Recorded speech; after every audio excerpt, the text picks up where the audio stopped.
Start कर दूं? हाँ, good evening students. Good evening, sir. Now we'll continue with some factor affecting the sound wave. I think I told you what are the factor affecting the sound wave. बताया था आपको. ठीक है. So now here the term left. ठीक है. क्या comparison of speed of sound with speed of light. ठीक है. हम आज लाइट का स्पीड को साउंड के स्पीड के साथ कंपेयर करेंगे या साउंड का स्पीड को लाइट के स्पीड के साथ कंपेयर करेंगे. ठीक है. तो कंपैरिजन उससे मुझे क्या पता चलेगा? कंपैरिजन सर पढ़ा है यही पता चलेगा. Comparison of speed of sound with speed of light. Speed of light. Sir आवाज की ठीक है. With the speed of light. तो नाउ लिसन. अभी देखिए एक चीज देखिए, बहुत एक तो मेन डिफरेंस ये क्या है, जो साउंड वेव है वो वैक्यूम में ट्रैवल नहीं कर सकता बट लाइट कर सकता. एक डिफरेंस मिल गया. एक डिफरेंस मिल गया ना. तो हम उस चीज को लिख लेंगे. क्या sound wave cannot travel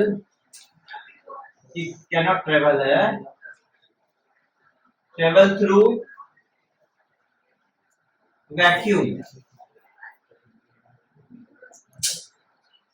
but discussion कर रहा हूँ. Light can travel through vacuum. ये वो कैमरा में देख रहा है ना. ये वैक्यूम से ट्रैवल कर सकता है. क्लियर. Now second. ठीक है. सेकंड में क्या हो गया नहीं पता मुझे सर. अभी मैं बता रहा हूँ. ठीक है. लाइट का जो स्पीड है वो बहुत ही कम होगा कंपेयर टू द स्पीड. बहुत ही ज्यादा होगा. Sorry, we compare to the speed of sound. यानी साउंड के स्पीड से कहीं ज्यादा है. ठीक है. तो स्पीड ऑफ लाइट सर मुझे टोपी पहना in speed of light. अच्छा ठंडा है ना. Now speed of light in vacuum is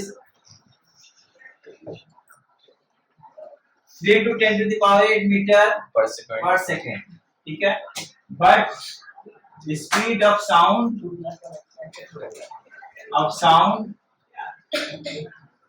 in air, ठीक है, is 334 मीटर पर. ये देखो कितना कम है. कहाँ 334 मीटर पर सेकेंड, कहाँ 3 to 10 to the power 8 metre पर सेकेंड. कितना डिफरेंस है दोनों में, है ना. लाइट एंड साउंड से बहुत डिफरेंस. अगला क्या हो गया. अगला एक बहुत इंपॉर्टेंट टर्म है कि जो जब मीडियम ऑप्टिकली डेंसर होता जाएगा, होता जाता है तो लाइट का स्पीड देखिएगा घटेगा, पर जब मीडियम की डेंसिटी बढ़ेगी तो साउंड का स्पीड बढ़ता है. दोनों में एक डिफरेंस आ गया. मीडियम का जब डेंसिटी कम होगा तो लाइट का जो स्पीड होगा ना वो बढ़ेगा. डेंसिटी ज्यादा हो तो लाइट का स्पीड घटेगा. साउंड का ठीक उल्टा होता है. जब मीडियम का डेंसिटी आपका कम होगा तो साउंड का स्पीड बहुत हाई होगा, उल्टा कंपेयर टू लाइट. समझ आ गया. इसमें दिक्कत know that I will write here. ठीक है. Now sir. हाँ बोलिए ना. आपने बिना पेन का कैप क्यों लगाया? नाउ हियर ठीक है. देखो with more optically in with नहीं लिखना, ज्यादा इन लिखना. इन मोर optically dense medium light travel with less speed.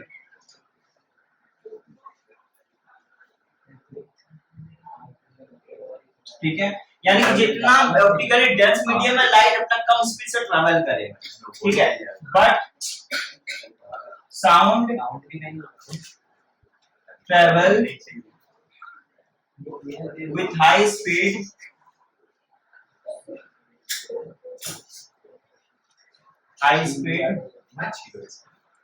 in the medium where density of medium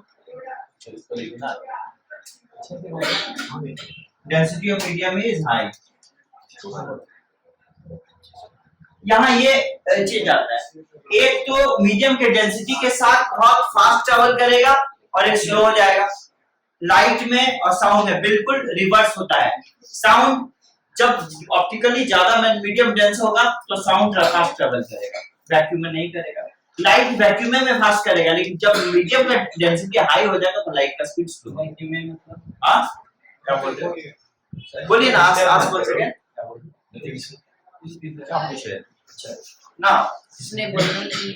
अच्छा, लाइट जो होता है वो ट्रांसवर्स इलेक्ट्रोमैग्नेटिक वेव होता है, साउंड जो होता है वो लॉन्गिट्यूडनल। मैं समझा देता हूँ, ठीक है? मिटा ये ऊपर वाला मिटा दूं, ठीक है? ऊपर वाला टॉप वाला ये तो लिख चुके होंगे, तो कब तक लिख इसके आप थोड़ा फास्ट करोगे तो आगे फटाक से हो जाएगा। नीचे का फास्ट करिए ना, फिर रुके रहे। सर मैं इसे लिखूंगा क्या? आप लिख चुके हो रितिका? सर हाँ। मैं लिखूंगा क्या इसे? क्या बोल रहे हो? मैं लिखूंगा। मुझे लिखना है। नहीं देखो आप बोलेंगे ना प्रॉपर। अच्छा रुक के लास्ट टाइम रही है। नाउ नंबर 4 1 2 3 नाउ 4 में देखिएगा, हमने बोला था लाइट और साउंड का नेचर कैसा, हम नेचर बताएंगे, ठीक है? नेचर में difference. Light is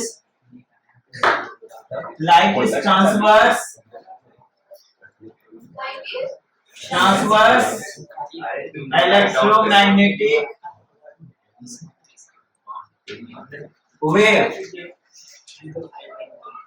but sound is longitudinal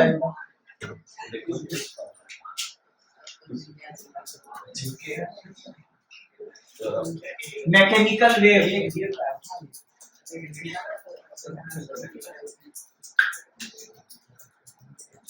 ये आपने लिखा 4 number.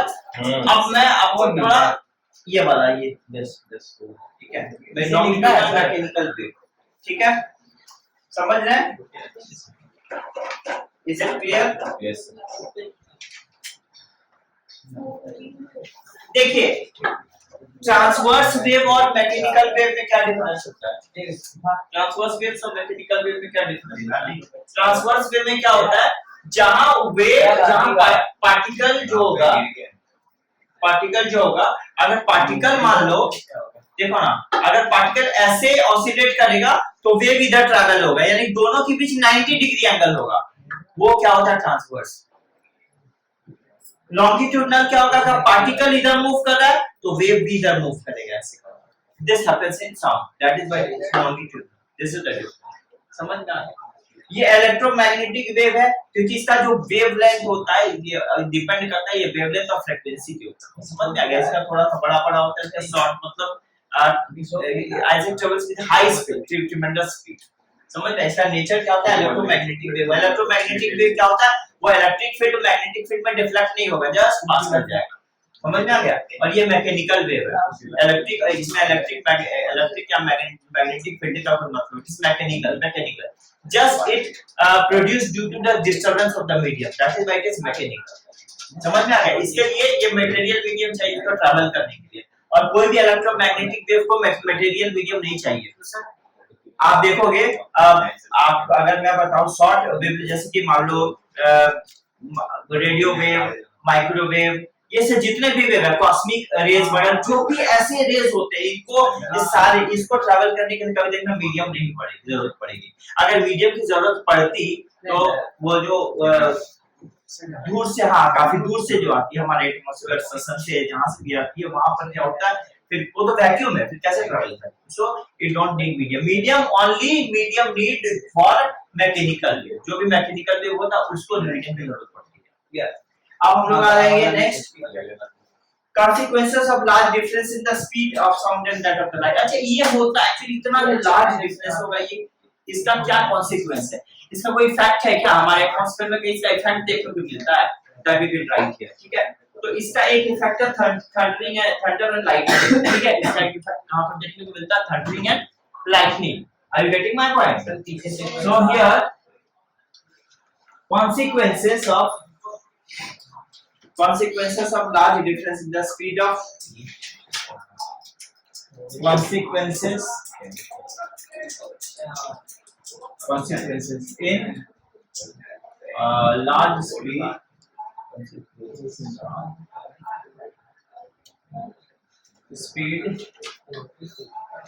difference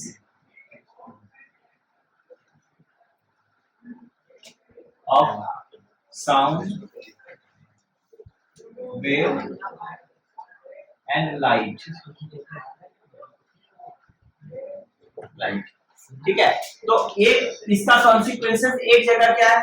thundering, thunder and lightning. एक कॉन्सिक्वेंसेस क्या? Thunder and lightning.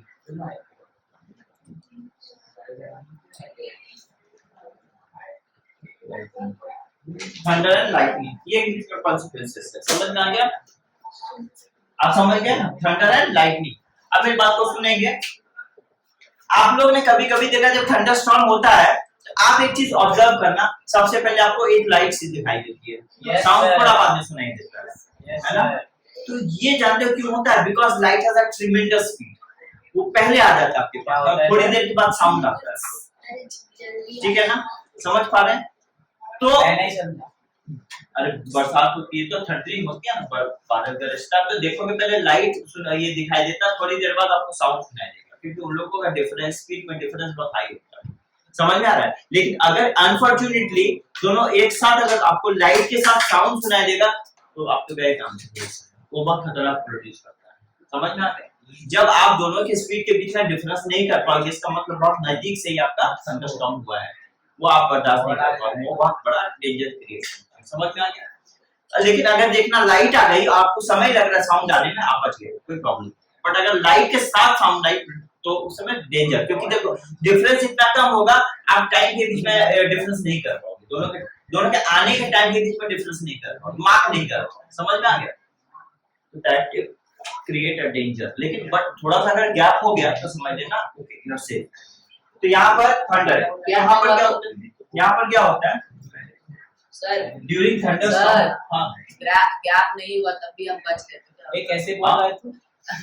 गैप नहीं हुआ जो तब भी बोलने मैं की बच तमीज गया। नहीं, अच्छे से बात कर। गैप अगर नहीं हुआ तभी भी आप बच गए। मैं बच गया वेरी गुड। तो क्या होगा? ले जाएगा तो फिर क्या? अच्छा हियर देखिए, अभी मैं बता रहा हूँ during thunderstorm,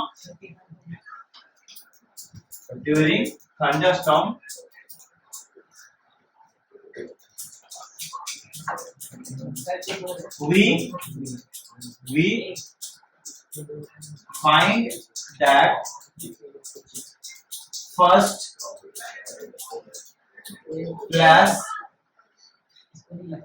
during thunderstorm we can see, ऐसे लिखो, we can see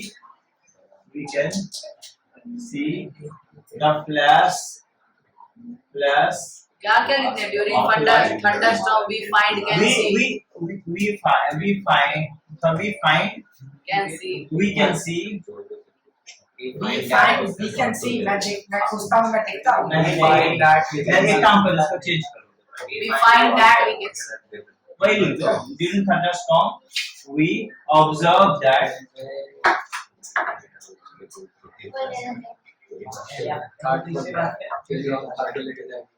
a flash of light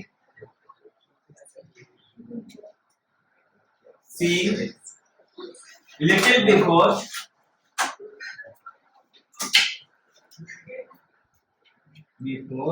we hear the sound.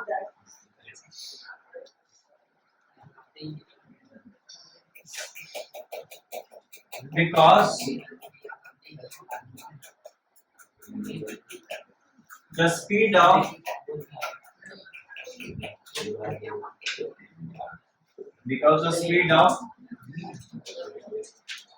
light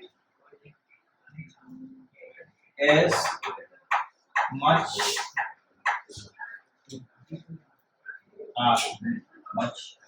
high,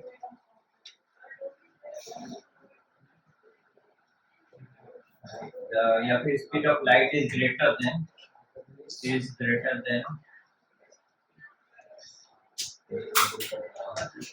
speed of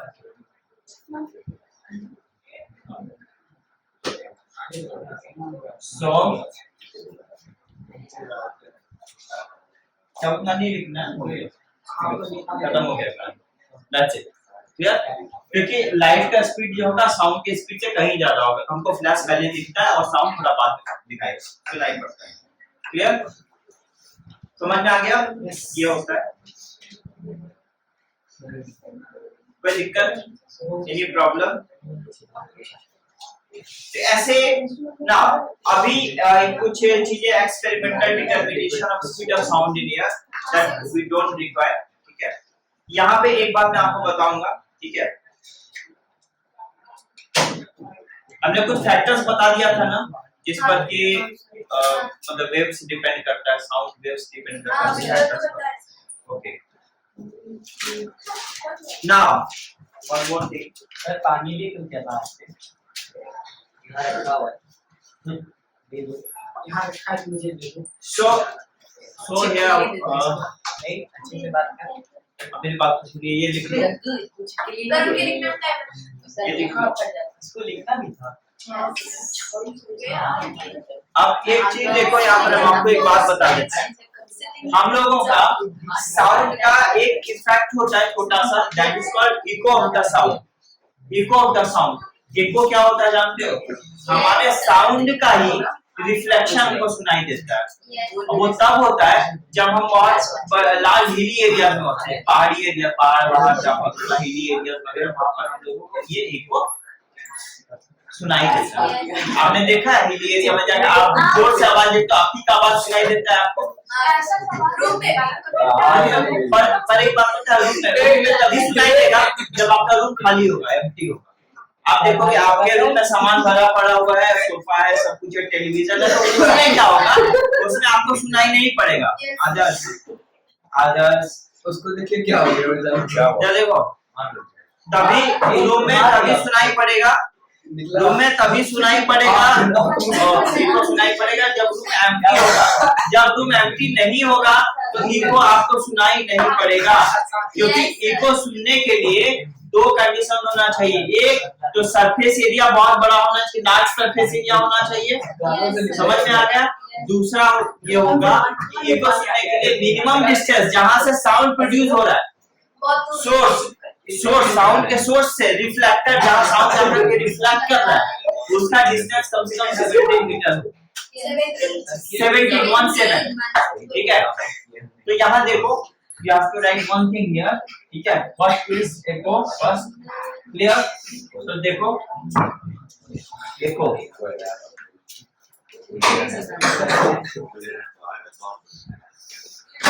Now, what is this? What is echo? तो echo is reflection of a sound that we hear little letter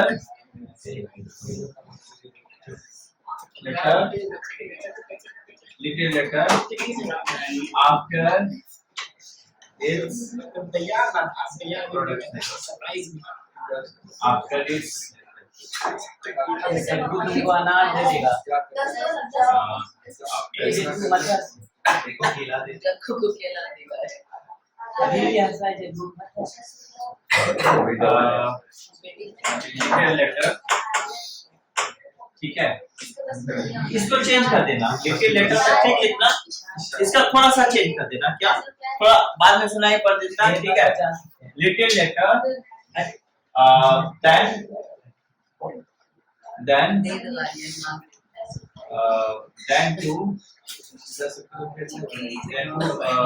produce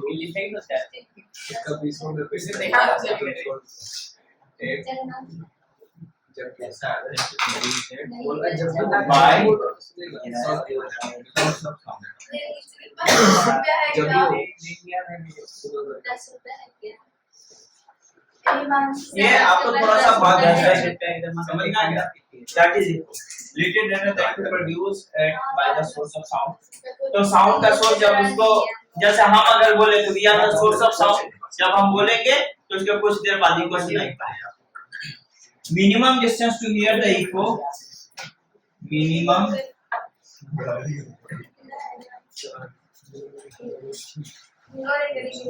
distance to हमसे बोला है क्या तुम?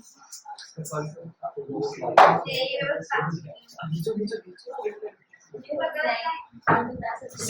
Metre, ठीक है, 17 metre, ठीक है, तो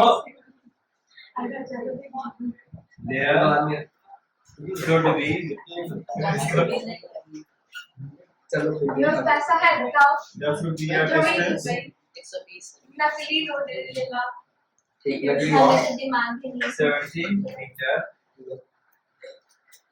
चिल्लर देखिए खाली.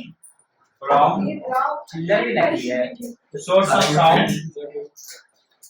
ये दिखाना रे रात में चुना मारना, रात में चुना लगा देंगे. चेंज है अरे पीछे हाँ पीछे अरे From the source of आगे sound आगे देखना.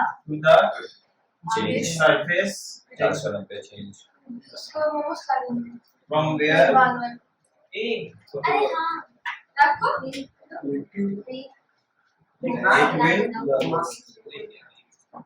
हम 20 के लिए reflect. गाड़ी का सिक्का भी. बीच को क्या है? From where it छोटा will reflect. आवाज करेंगे. समझ में आ गया? ये कम से कम distance होना चाहिए. Source of sound from where it will reflect. हाँ? Yes, to surface. Sorry. भैया भाभी का ये 17 मीटर का, अब 17 मीटर का डिस्टेंस क्यों होता है मैं बताऊं? आगे बोलो. 17 मीटर का डिस्टेंस क्यों होता है बताओ, क्योंकि साउंड का जो स्पीड होता है वो 332 मीटर पर सेकंड होता है अप्रोक्सीमेटली,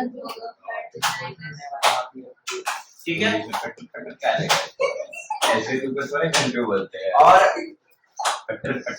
साउंड जानते हो, सारे हम लोगों का साउंड जब हम लोग प्रोड्यूस करते हैं, जब साउंड हम लोग प्रोड्यूस करते हैं, अगर उसके 1/10 सेकंड के अंदर हमारा साउंड हमारे कान में आ गया तुमको इको नहीं सुनाई देगा, क्योंकि हमारा ब्रेन जो होगा, हमारा brain original sound and reflected sound में कोई डिस्टिंग्विश नहीं कर पाएगा, because time interval is very short.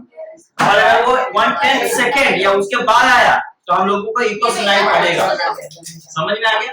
तो हम ये देखते हैं कि 332 मीटर पर सेकंड है, यानी 1 सेकंड में कितना जा रहा है, 332 मीटर जा रहा है. तो 1/10 सेकंड में क्या जाएगा, 332.